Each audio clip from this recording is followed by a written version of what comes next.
Well, the sun has risen, and a few planes are taking off.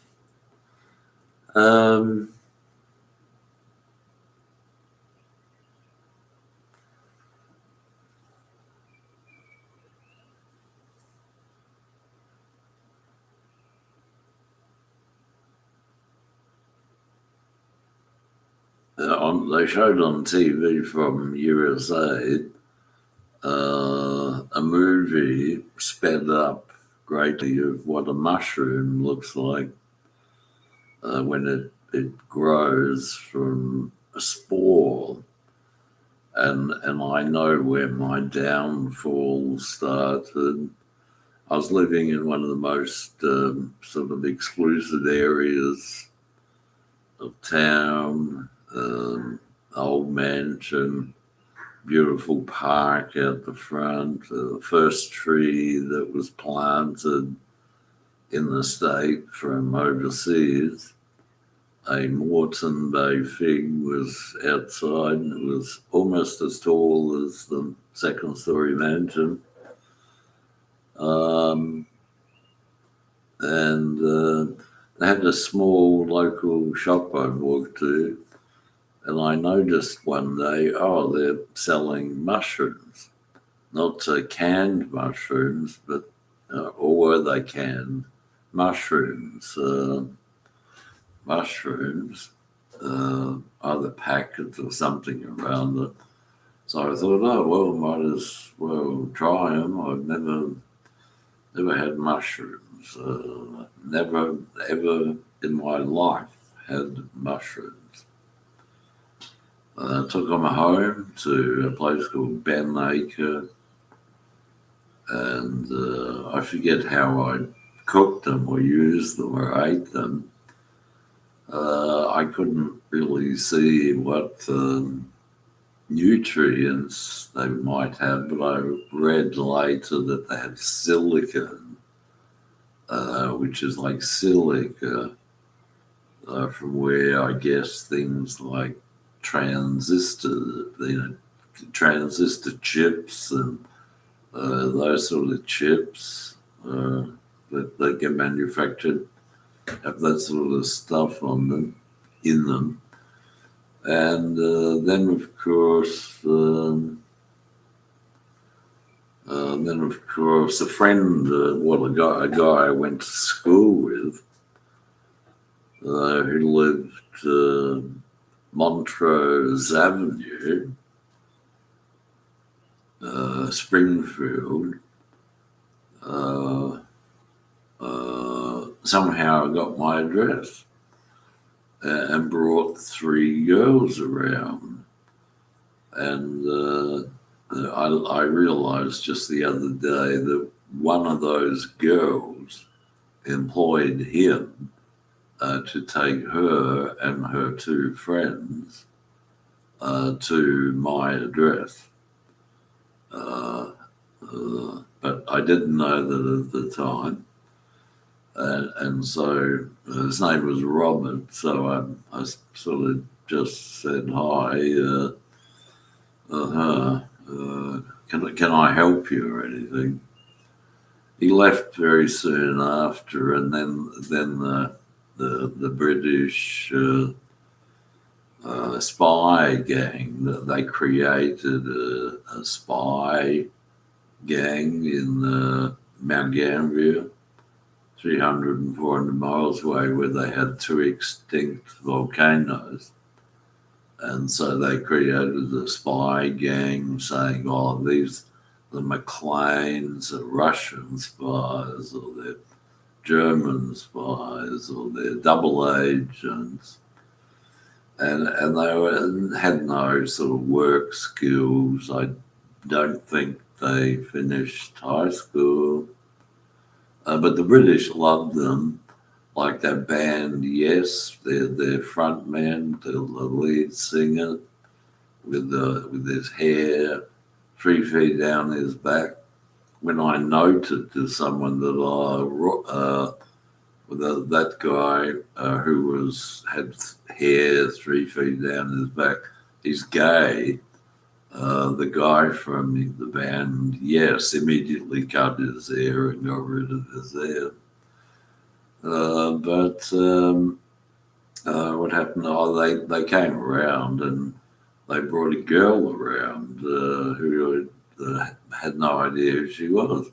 She was this girl who one day, I didn't know her, came up to me and Bruce and said, "Could you give me a lift down to Meadows Pop Festival?" And I never met her, no idea who she was. She didn't even introduce herself and say, "Hi, I'm Heather Green." But came along and said, "Could you give me, Heather, a lift?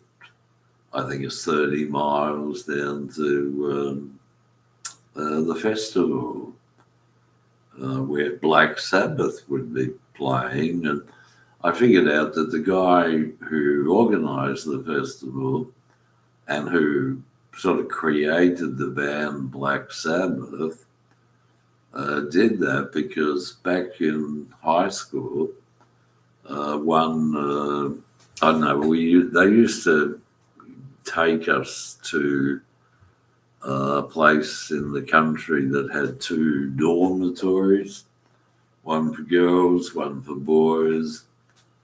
And on this occasion, they had the son of some woman who came along to say that Bob Dylan is a poet. And I think he did that with other schools as well. And so after that weekend, when we had I don't know what you call it, just a holiday in the country, odd people would just show up. Like that Heather who just, when they showed up, and I don't know her, Bruce didn't know her, and just said, "Could you give me a lift down the Meadows?" And all sorts of things like that and I realized that they're still sort of the same gang because one of their characters made lead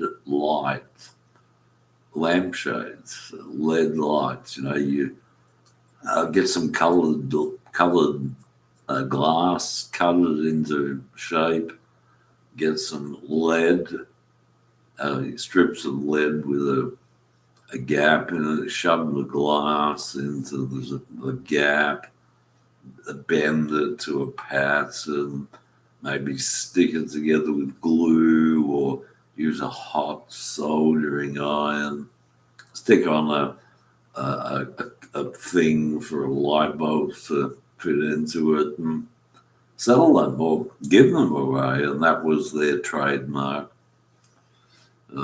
Various people. And it was, really quite unfortunate for them. That's what they did. Yeah, very unfortunate for them. But it was quite obvious and clear that some sort of show business or rock show guy had been stalking us, like the Grace Slick song from Jefferson Airplane 67, where she says, "Oh, we were stalking." It was quite obvious that someone in show business, maybe the guy who did the festival at that place, would stalk us. And strangely enough, it would seem that his influence was such that the places he would stalk us to would become lyrics in world fame, or some British famous rock bands, and Bob Dylan, of course, because Bob Dylan's got a contract, and when you have a contract with a huge major media company, and your contract is for, I don't know, 5 years, 10 years, and you're going to get paid royalties, but you get a fixed amount over 10 years, you tend to just sort of act as if you're the landed gentry and can do anything you want to do, create any story or conflict or blah, blah, blah. Yeah, that's the pity of it.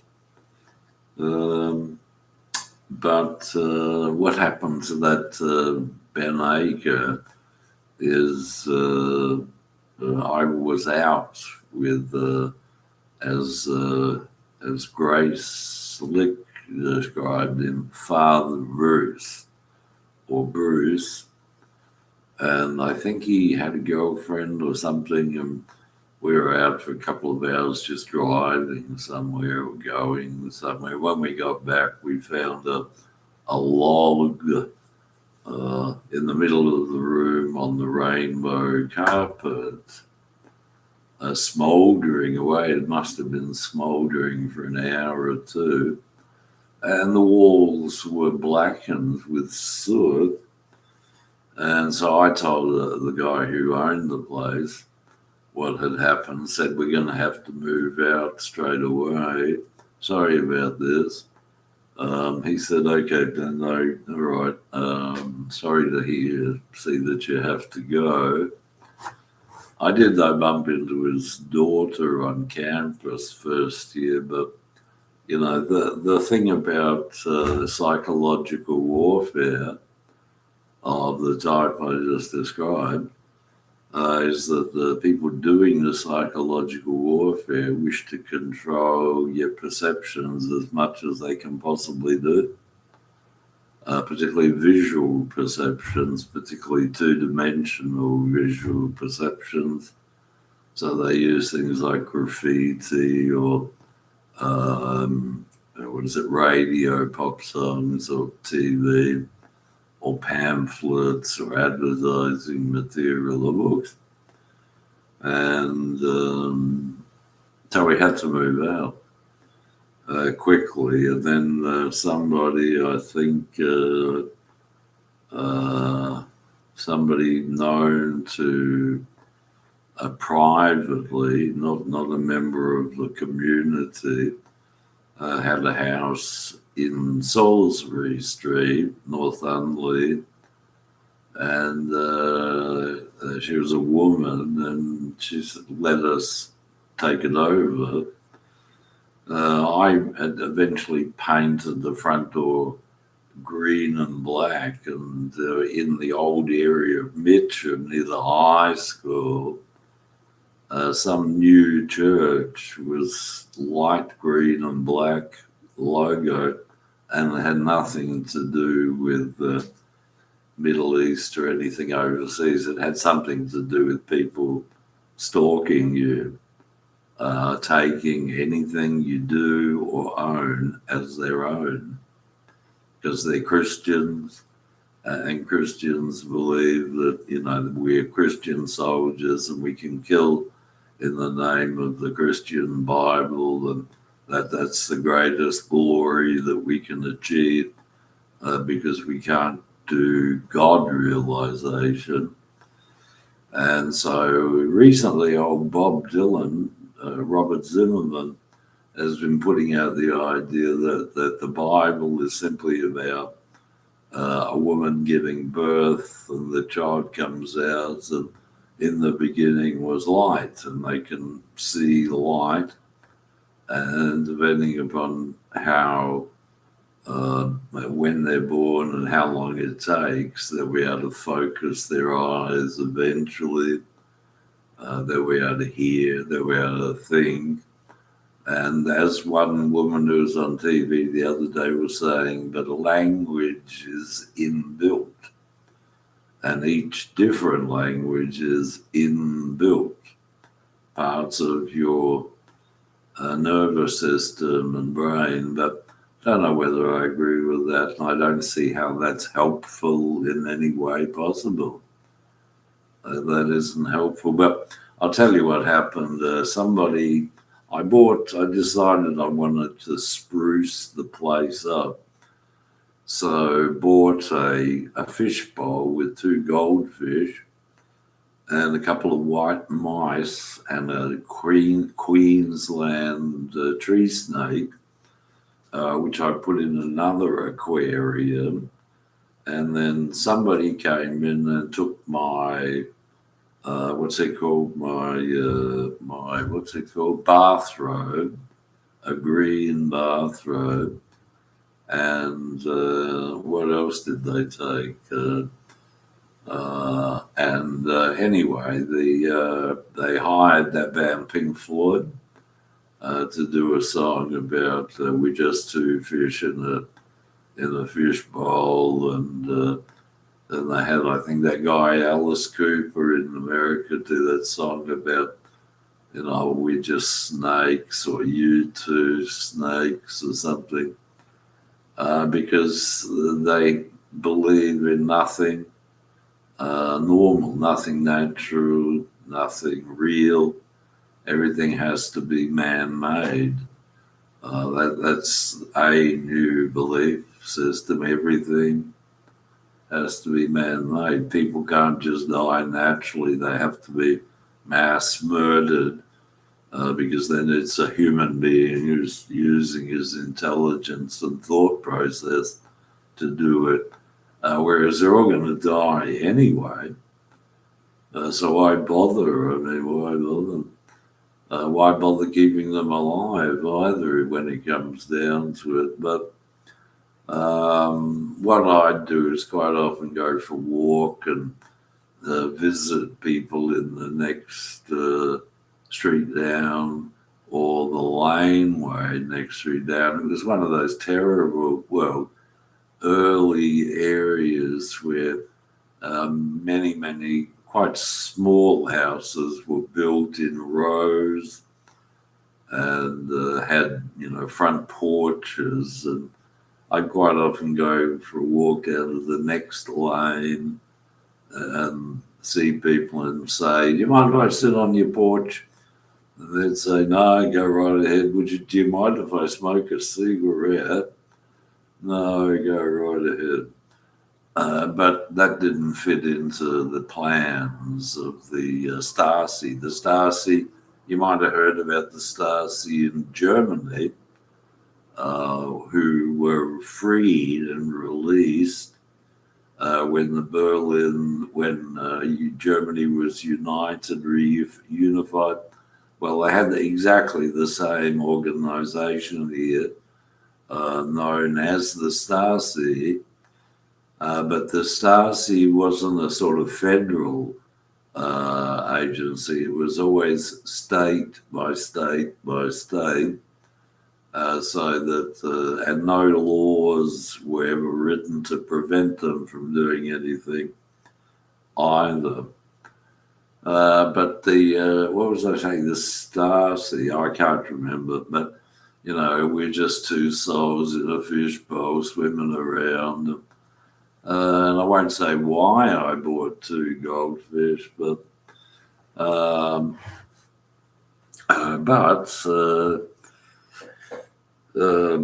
suppose it's 19 minutes. Once I got the goldfish bowl and the snake and the 2 mice, about which some British authors wrote, children's books, that friend Robert from Ben Acre, who they wanted to make sure could not visit me there again by setting fire to the place. He somehow showed up and knew where I lived. They had a character named Nick, but Nick had joined something called the Divine Line Mission, where the guru was 4 years old. And the whole idea was there's no greater blessing than to see the guru. And so in that first year, his followers locally who could afford it flew to the town where 1963 Kennedy was shot and killed. And the guru, I think 4 years old, 5 years old, was given the momentous task of washing the blood away by using water that had dye put in it, colored dyes. And I don't know, there was quite a large crowd, 10,000, 15,000, 5,000. But you only went there if you could afford a plane ticket and to stay in the hotel for a couple of days, or have friends who lived there. But Nick, who they claim is now a professor in Western Australia, was one of their sort of believers, and they gave him the job of walking down my street collecting old clothes, going to houses and saying, do you have any old clothes? And they'd pick it up in a handcart and go from house to house, pick it up. Don't know what he'd do with it. Maybe give it to the Salvation Army or the thrift shop or something like that. And he didn't come to my place, though. I did see him. And so that Stasi agent, George Harrison, and his people did a movie about Nick walking down the street, asking people for old clothes. But their experience of it was he was saying, bring out your dead. And the reason they did it that way is because Robert had come around, given me a couple of LPs that he would listen to. One was The Grateful Dead, with a picture on the cover of a rose, because he lived on Rosemont Terrace. And the other one was, I can't remember, some other band with somebody who, I think somebody died or something or other. And the next time he came around, because I don't know why he kept coming around, he didn't, say, can I eat something? Is there any food in the house? Or do you want to meet some girls or anything? Next time he came around, we were standing in the front room and he fell to the floor, semi-conscious, weeping, crying, saying, what have they done to you? What have they? I can't see you. You're blown up. You're exploded. You're in particles. You're not there. So I thought, I was with his girlfriend that time. His girlfriend was Fran. But as I said, the first lot of thing when they went to Ben Acre, someone like Ann Brewster contacted him and said, could you take us to where he lives? But that time he was with his girlfriend, Fran, and I was sort of worried about him because I couldn't see what he was seeing or visualizing. And so I told her, but she got him into my bedroom, lay him on the bed, and he just was out of his head. He lost his mind. He was somewhere else, having a transcendental experience that he'd never had before. It is possible he had drugs some other time, but I don't think he was on drugs that day. So he stayed there all afternoon, and by 5 o'clock, 6 o'clock, Fran was just, getting bored, and he wasn't totally recovered, but she took him home or wherever he had a friend or nearby or wherever Fran had a friend. And apart from me visiting him a couple of times at his place, didn't see him again. But then there was a character, as I mentioned earlier, who sort of wanted to ingratiate himself to us. And so what Robert did is fix his van up. I gave it a complete new paint job, totally repaired the engine, fixed the brakes, did it all for just, he's a charity case. And at the same time, I convinced the charity case, why don't you go back to school? And he did that, but he wasn't really, he was following orders, but he wasn't really interested in anything by that stage. So what was I saying? Oh, yeah, well, anyway, it would seem, though, that the state government targeted Rob,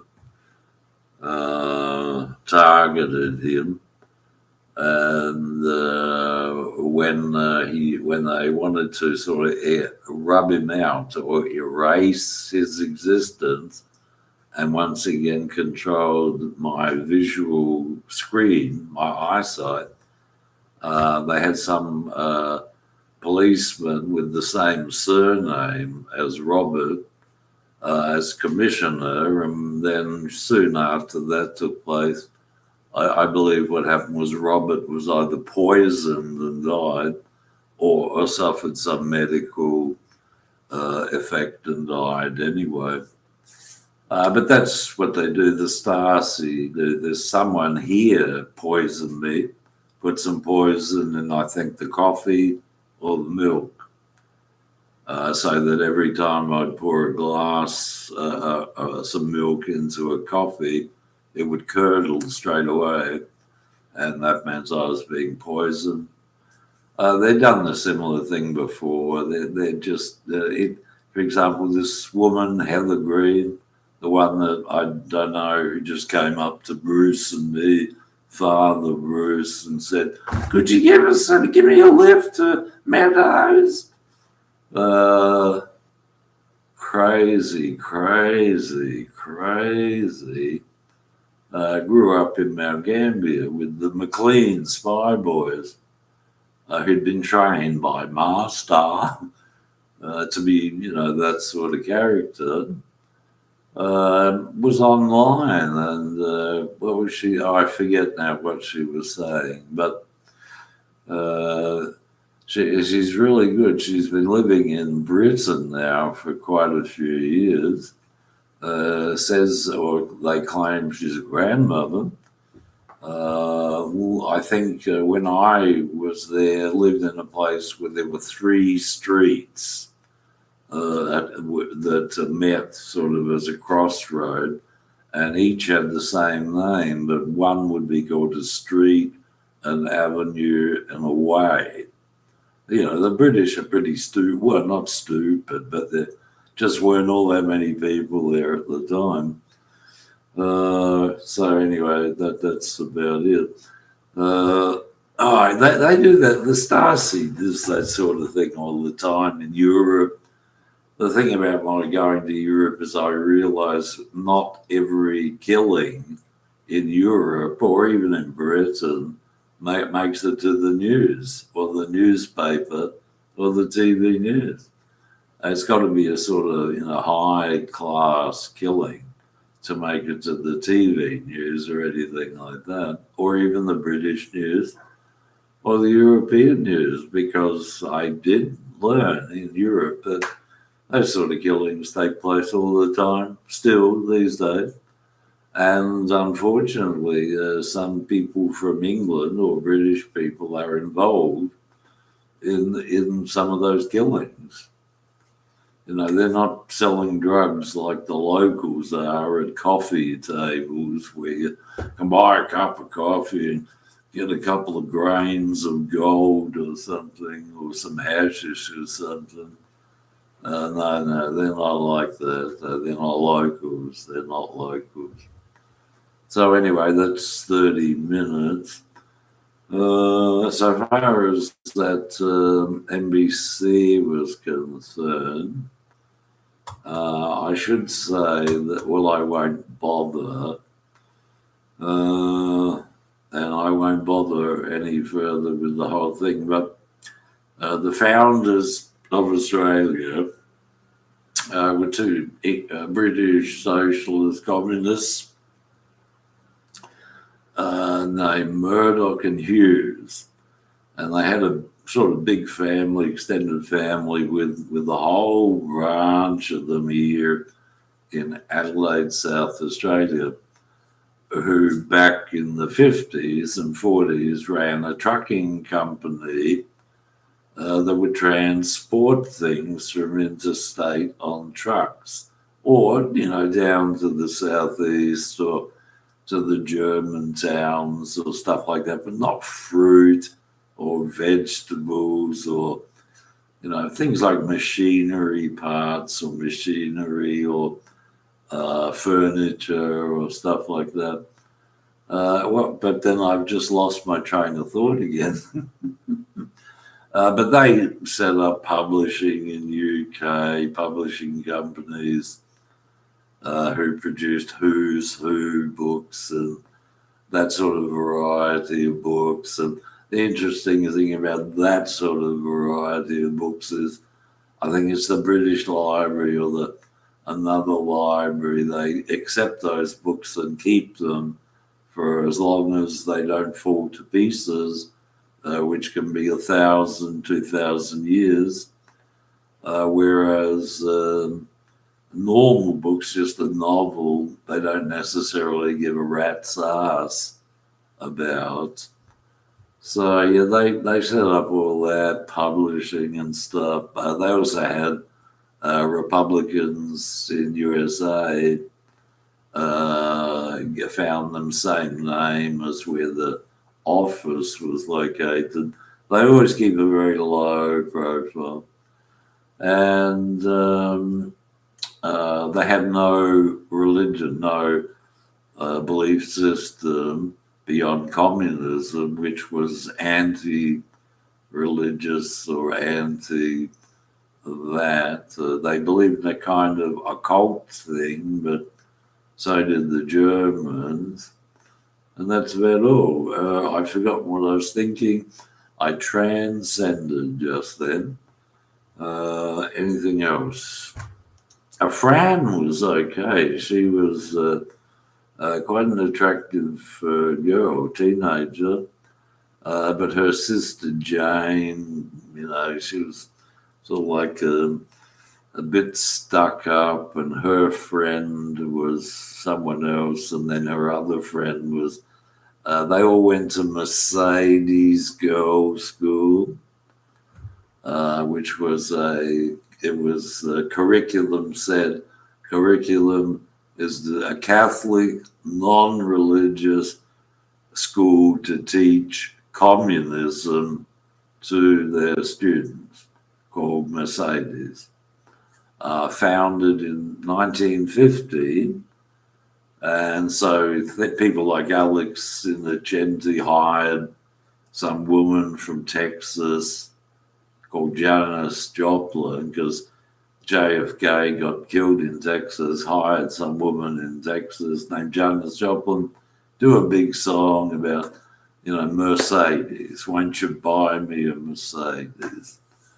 And so the organised crime people, who've been on my case now for 15 years, always drive Mercedes, black Mercedes, white Mercedes, always Mercedes. And they work it, which is typical and to be expected, but it's very unfortunate. They've been working it with that Paul McCartney, and it would seem giving him ideas for what to write about, do a song about this or that or that or that. Since he got knighted, he's now a Black Knight, a Prince of Darkness sort of thing. And his darkness will exist for 1,000 years. The local guys involved in let's call them the mafia, removed all the source materials. They also did it for Jefferson Starship and the TV show USS Enterprise, removed the house names and the signs and changed the street numbers. And, they're totally insane people.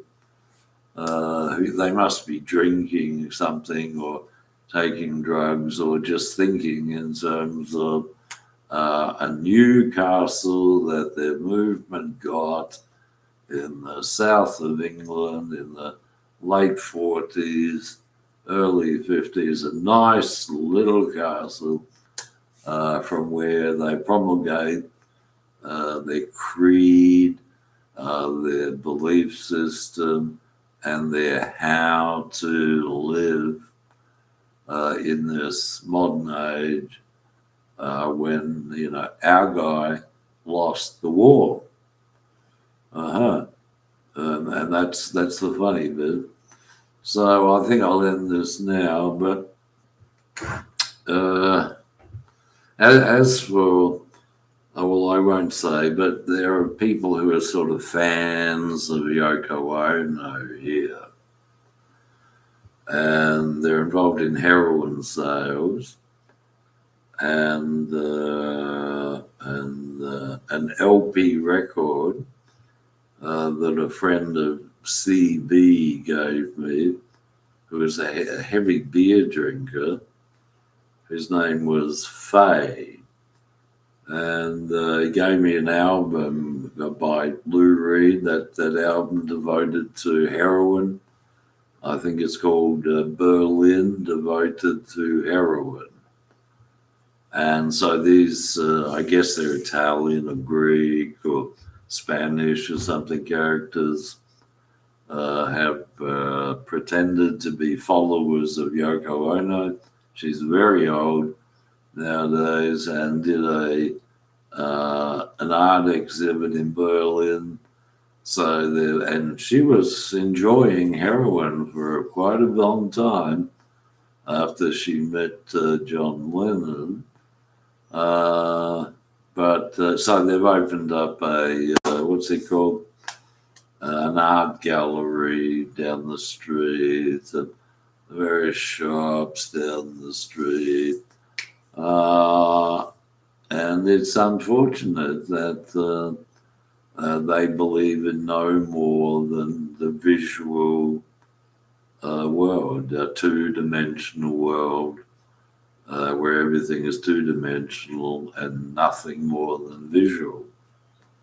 So they have shop names and shops, or give you another one. There was a hi-fi shop called Challenger, but the logo on the window was a revolver, a gun.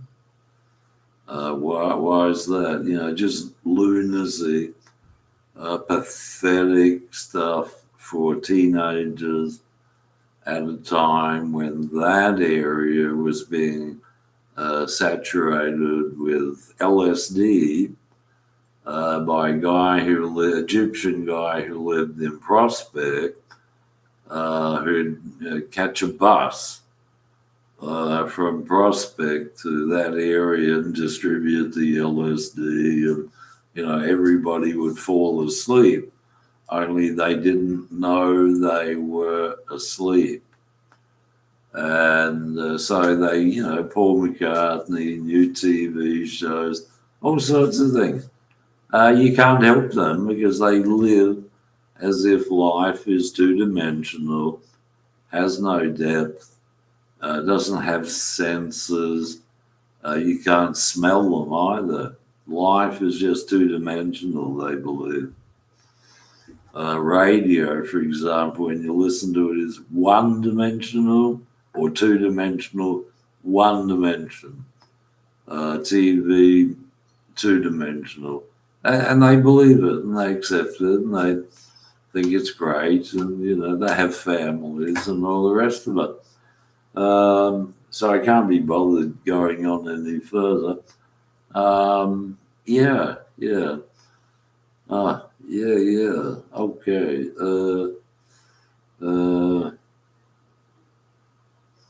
Yeah, so I wish Grace Slick happiness and health. She's quite an old lady now. There's a YouTube video about her in two parts where they have something in California that they wouldn't even dream of having in Australia, where it's talking about different religions and how and should they cooperate or work together or get along, anything like that. Interdimensional. Okay, my throat feels better. I got some cigarettes left. Smoked Camel at high school. Well, not often, but smoked Camel. And they were like $4 a packet, supposedly imported from USA with a pyramid on the front side, and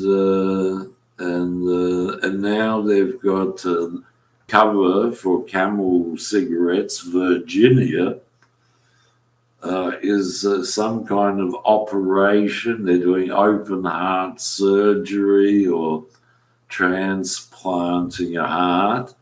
And to give you some idea how bad medicine is, how absolutely wrong medicine is these days, South Africans who've been here for quite a few generations had friends who were believers on Barnard Street, North Adelaide.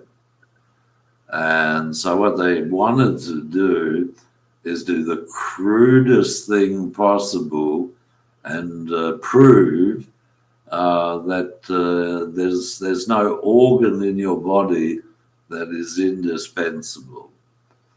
So they invented heart transplants. A guy called Christian Barnard, not Senor Barnard or not Mr. Jewish Barnard, but Mr. Christian. And in the first couple of times attempt, they'd take a guy's heart out and he'd live for a day or 2 days and then cark it. But they got to the point where these days they can transplant internal organs, heart, lungs, and they're working on transplanting a brain.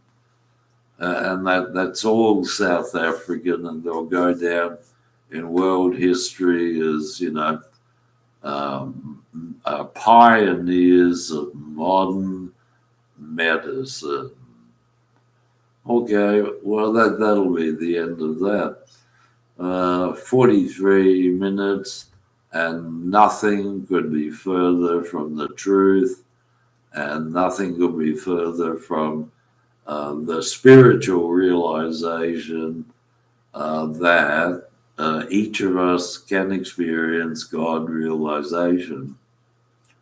The good thing about Grace Slick from a 10, 20-year-old interview was she was saying, I'm a chemical. My body, what you see is a chemical. That's some idea, a chemical factory. And if you want to give me something to do with health or medicine, you'll need to put a chemical in, because I am just a bunch of chemicals that somehow, and we won't say who did it, work together in a unified way as a thinking, loving human being who can also sing pretty well. And you'll never find a South African who can sing, apart from that British band that did that ludicrous song, and they always do songs about flags where something, I miss the rains down in Africa. I miss the wind down in Africa because, flags just hang there until the wind comes along and blows them. So, congratulations. Mankind has never been stupider, has never been more ignorant, violent, or prone to doing evil than now. And it's going to get better for them and us, and it's going to become more and more like that for at least another 1,000 years until they ban TV and radio and fast food restaurants and meat eating. I used to believe that each different organ contained a different, let's call it, spiritual activity. You eat some organ, it changes the way you perceive things, but not anymore. Not anymore. You're just a bunch of chemicals, and everything you take into yourself is just a bunch of chemicals. So long, so good.